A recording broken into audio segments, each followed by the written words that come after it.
Olá, bom dia e bem-vindo ao nosso canal Quinta, Fonte, Pipa. E hoje nós estamos em Castelo Branco. Hello, good morning, welcome back to our channel Quinta, Fonte, Pipa. And today we are in Castelo Branco. It's currently 9 o'clock in the morning and we are at Lidl. And we've just done our food shopping because today we have got to go to the biological place, the lawyers. We have lots of stuff to do in CB today and I thought I would bring you along for the ride.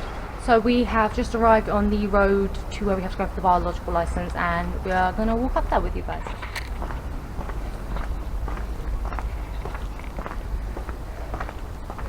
And here is where we have to come.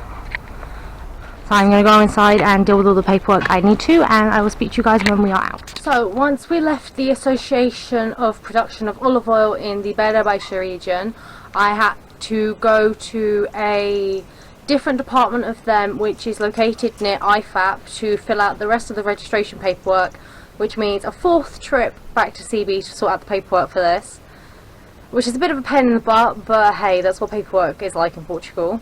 So Dad is currently building a door for his shed to keep the rain out this winter because we've already had some heavy rain in the past 48 hours. So let's see what he's up to.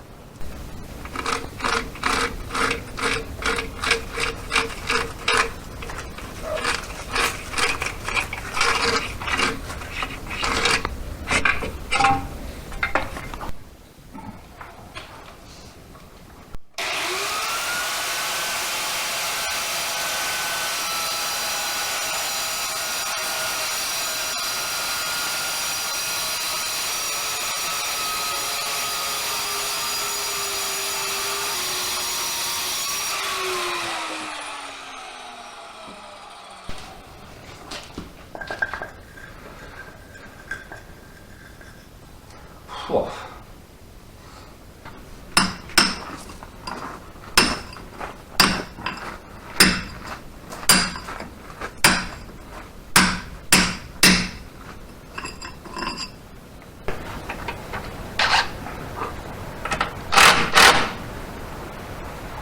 Right, well, that's those secured in.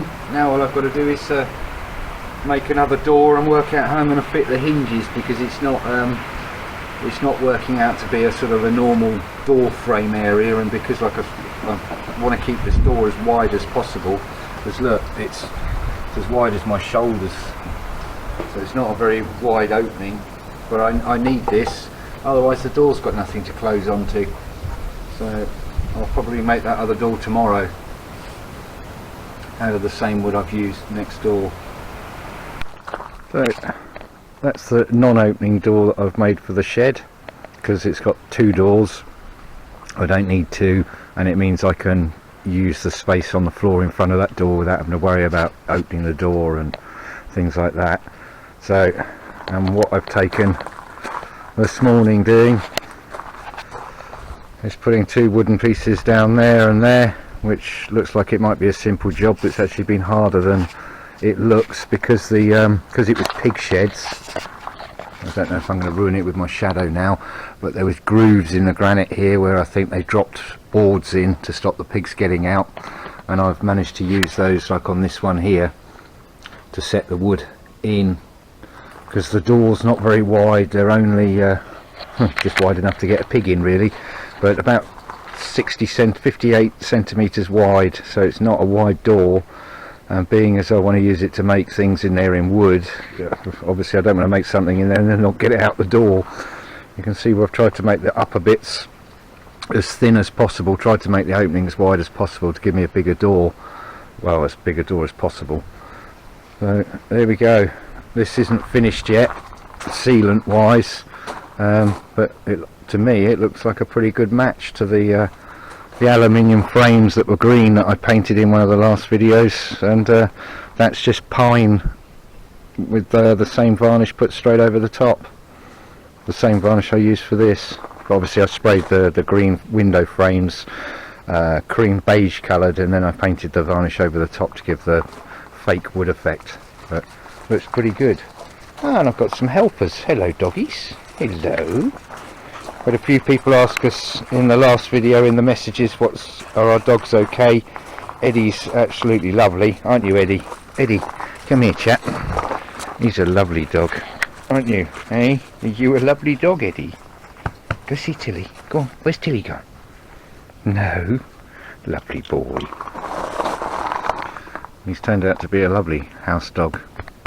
The girls go off for their daily wander, and he wanders back home, and he's happy just to sit around in the driveway, and he likes it in my shed, and he likes looking for little mice and lizards and things. He's always sniffing under piles of things that we've got.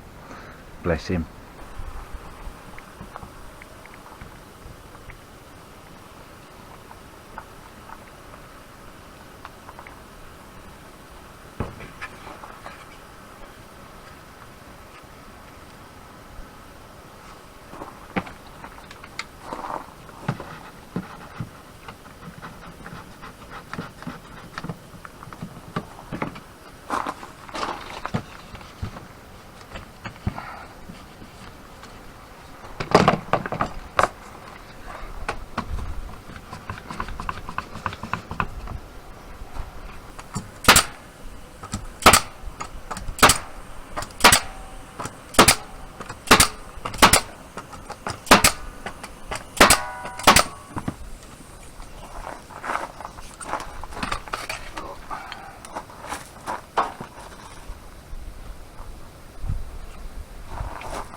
Brace.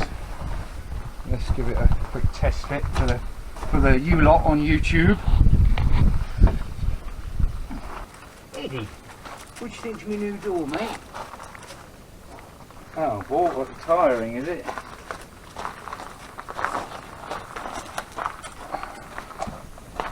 Oh. There we go. And I'm going to put a hinge there, and then another one down here. It's not the correct wood to make an external door with, but it's for my shed, and it's just to keep the wind out, and sometimes the rain blows in sort of here just from the wind. And I'm going to get some guttering at some point and put a gutter along the top of the roof.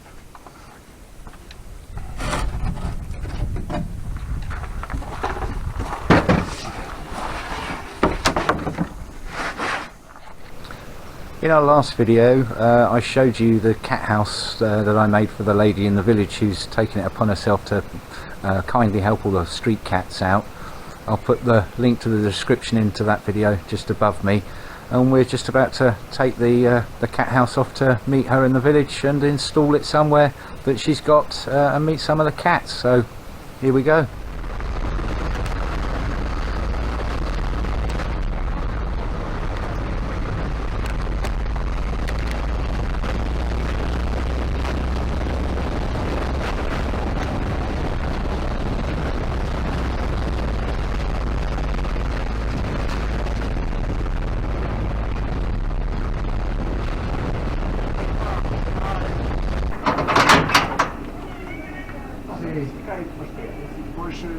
Cuidado os prezinhos embaixo.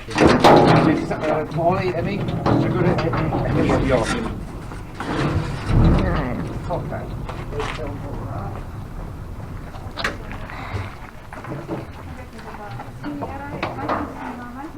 Sim. Tá mais direito. Aqui? Não, tá mais direito. Tá mais direito, né? Agora, Agora metes aqui uma tábua com isto. Sim. Eu posso usar essas?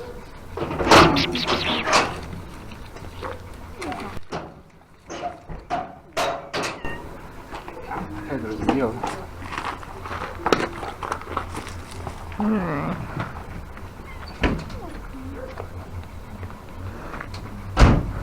Uma assim, Não muito mal. outra à frente. Sim. Não muito mal. Precisa de ajuda.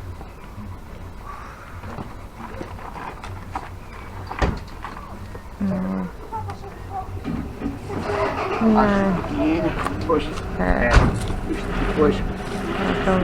depois é certo, façam assim. Tá bom? Assim. Olha, Alex, está perfeito. Achas ok? Está ótimo. Aqui aqui atrás, faz aqui primeiro. Precisa ser mais recipientes para Ó, aqui está. Espetacular. Aí um Não. Eu brincava. Por causa da chuva. Sim. É. Tá bom, tá ótimo. Está ótimo. Só falta o champanhe para comemorar. Eu corto a madeira aqui como um bocadinho de inclinação, depois chuva sai para trás. Vai para trás e para trás como é rocha. Para cuidar do pele aqui. Sim, sim, mas está. Ah, pai, está ótimo. Levante mais um bocadinho, mete da comida em baixo. Não? Ah, sim, era para pôr em baixo, sim. Isto é para pôr a água. Pronto, são. Então é bom. Eu tenho lá aqueles 2 blocos de cimento. Está muito bom, está muito bom. Agora, e depois, logo se vê a evolução. Bom. Tá, entra lá. That was us installing the cat house in the village. I hope the camera's going to be survive the weather, because it's looking pretty grey this morning and wet, and we've had 3 days rain right now. So I want to go down and check this field out down here that I've just cleaned. Because of the weather, I'm unable to go back and plough it in and get it ready to sow some seeds. I'm hoping in the next couple of days it's going to dry up, the weather and the field will dry up enough that I can go in there and turn it over and get it ready to sow some seeds. So let's wander down there and check out what I did. Save me walking a bit further. You can see most of the field down there that I've prepared. It's about half a hectare, so we'll go down a bit further and have a slightly better look. Here I am in part of the field. Unfortunately, I've cleaned it, cut it as low as I can to the ground, but it's left a lot of grass sitting on the surface, and if I run my time plough through this, unfortunately all it will do is make big lumps of this grass as it gets caught between the fingers of the plough. It just makes the field extremely uneven, uneasy to make it ready to sowing seeds. So I'm going to have to leave this a few days till it dries up, especially when this grass is damp. It balls together and it makes it even worse to clean. And now I'm going to take you up to another field which I've already sown, which has been growing now for a couple of weeks, and with this rain I want to go and see how well it's actually started to grow. So I'll see you in a second when I'm up there. Oh, I'm out of breath. Not from walking, from running. That apple tree there has got a European wasp nest in the trunk at the top, and last week the goats jumped over the fence here and got in our back garden. You can see what they've done. That's an orange tree, that little thing there on the left, and you can see what the goats have done to it. That orange tree there, they really can't come in this back garden because it's got a lot of fruit trees in and they're destroying it. But I forgot, and I walked along there and 3 of those big wasps stung me in the side of the head. I didn't swell up, but the pain in my head was like being smacked on the head with a hammer for about a day and a half. It was incredible, the pain. I'm aware of them. I've just walked there to keep away from them, and 2 have just gone right for me, but I stood still and crouched down because I've got this jacket on and everything, and they disappeared. But I've got to put my bee suit on later today, and I've been told to do it in the evening when they're all inside the nest, and then fill it up with expanding foam until they're dead, and then you can clean out the trunk of the tree again, because I don't want to damage the tree. Right, I think it's time for a lens dry, and then I'll show you what I've sown. I'm not quite sure if you're going to see it in the camera. You should do. So all this grass we got growing here is sorghum, and I've right up to the top of the land up there, this field down here, this has been growing for about a week now, 10 days, and it's starting to thicken up. But I'm thinking I need to go and get a spreader for the tractor or something, a seed spreader. Doing it by hand is very long-winded, because it's about a hectare and a half I've sown here, and by hand that's quite a lot of work. Anyway, sorry for the rain on the lens if there's been any. I'm going to go back inside and add this to the rest of the video, which is going to be for today, because yesterday was pouring with rain, so I didn't get a chance to do any of this little footage. Thanks for watching and take care. Bye.